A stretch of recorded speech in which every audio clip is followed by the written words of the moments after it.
अंदाजे से न नापा कीजिए किसी इंसान की हस्ती को, क्योंकि ठहरे हुए दरिया अक्सर गहरे हुआ करते हैं।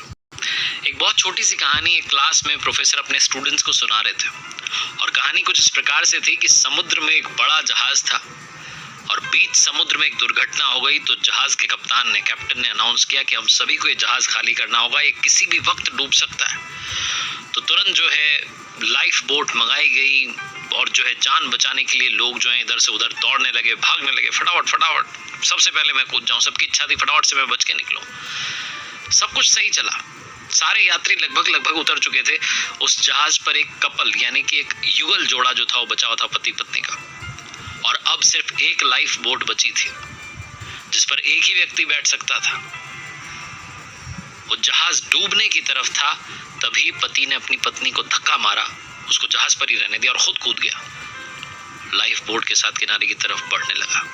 जो जहाज था वो डूबने लगा और उस जहाज पर जो महिला खड़ी थी वो चिल्ला करके अपने पति से कुछ बोली। तो कहानी को बीच में रोक करके प्रोफेसर साहब ने पूछा क्लास में बच्चों से, बताओ क्या बोला होगा, क्या लगता है आपको?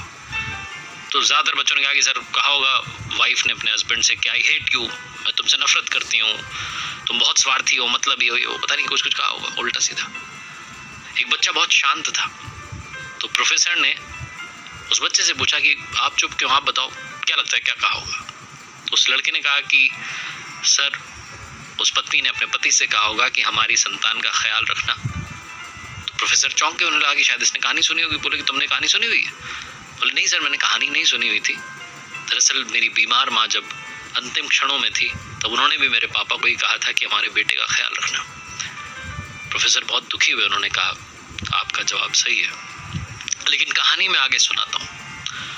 तो कहानी उन्होंने आगे सुनाई कि वो स्त्री जो थी, वो जो पत्नी थी, वो जो जहाज पर आखिरी बची थी, वो जहाज डूब गया, पत्नी की मौत हो गई। जो पति था वो किनारे पर आ गया और क्योंकि यही वादा था कि हमारी संतान का ख्याल रखना, तो उनकी एक बेटी थी, उसका लालन पालन किया बहुत अच्छे से, उसे पढ़ाया लिखाया, उसका विवाह करवा दिया और बाद में उस व्यक्ति की भी मौत हो गई।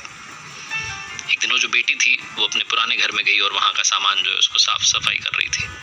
तो अलमीरा में उसे एक डायरी मिली जो उसके पिता की डायरी थी और डायरी के आखिरी पेज पर लिखा था कि उस दिन मैं तुम्हारे साथ समंदर में समा जाना चाहता था। तुम्हारे बिना इस जीवन का कोई अर्थ मुझे समझ में नहीं आता, लेकिन तुमने मुझसे कहा था और मुझे हमारी संतान का ख्याल था, इसलिए मैं सबसे पहले कूद गया और तुम्हें समंदर में समाने दिया। मैंने अपनी जान बचाई क्योंकि मुझे हमारी बेटी को पालना था। तुम एक ऐसी बीमारी से ग्रस्त थी जिसके चलते कुछ दिनों बाद तुम्हारी जान वैसे भी जानी थी। तो मैंने अपने आप को आगे किया हमारी संतान को पालने के लिए। मुझे क्षमा करना, लेकिन मैं सच में तुम्हारे साथ समंदर में ही समा जाना चाहता था।